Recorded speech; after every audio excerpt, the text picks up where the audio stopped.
Viralnya pacu jalur ke dunia tak akan terjadi tanpa jasa para kameramen lokal yang menangkap momen luar biasa dengan sudut yang berbeda.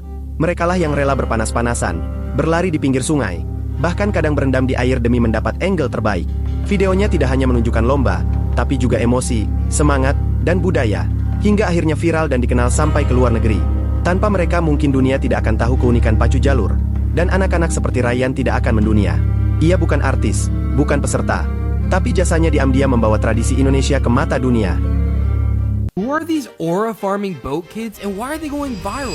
This trend starts out of Indonesia in a festival known as Pacu Jalur, one of the largest annual events in the country that has been going on since the 1600s. Thousands of people come to watch the main boat race, but even more are going to see these kids who dance on these boats. You see, the main race is 1 kilometer long and takes place in the river of Batang Kutan. There are several race teams with each boat being around 25 to 40 meters long and carrying about 50 to 60 crewmen. But out of everyone on the crew, the star of the show are the kids at the front of the boat, who dance to give spirit to the rest of the team. This kid, known as the Reaper, is the most popular Pacu Jalur racer, but there are several more kids who are dancing their way to steal his aura. I don't know who has the most aura out of them all, but at least we know the answer to. Kalau kalian buka media sosial, pasti nggak kaget lagi sama tren pacu jalur yang lagi viral banget di luar negeri. Tapi menurut kalian, dari semua video parodi ini, mana yang paling gokil dan kreatif?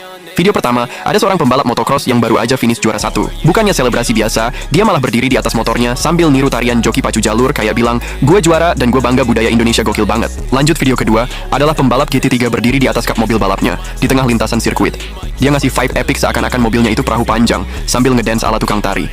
Video ketiga lebih niat lagi. Dua orang naik speedboat mewah berbentuk supercar. Mereka sengaja bikin parodi tarian pacu jalur lengkap sama back sound tradisional. Bener-bener kombinasi absurd tapi keren. Di video keempat, ada kru film di ruang publik. Dia naik ke atas dorongan barang sambil joget pacu jalur dengan ekspresi super serius. Ini udah level komedi premium sih. Dan terakhir video kelima, seorang pria di atas kapal pribadi raksasa berdiri di haluan, pura-pura jadi tukang tari pacu jalur. Kayak mau bilang, mau kapal semewah apapun, gue tetap budaya Indonesia.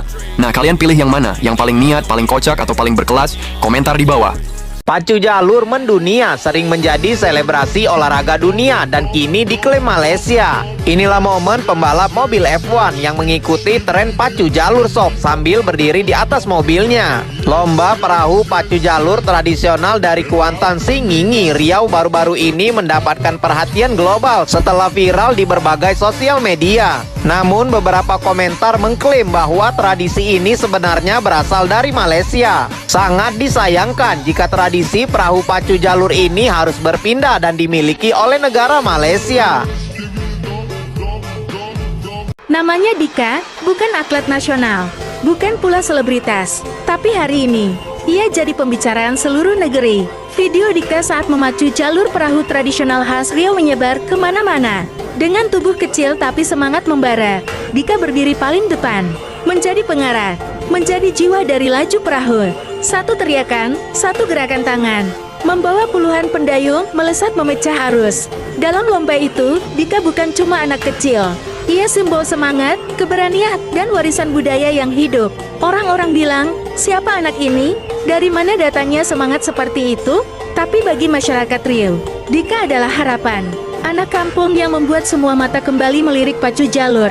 Kini, Dika bukan sekadar viral. Ia jadi inspirasi, bukti bahwa tradisi bisa bangkit lewat tangan generasi muda.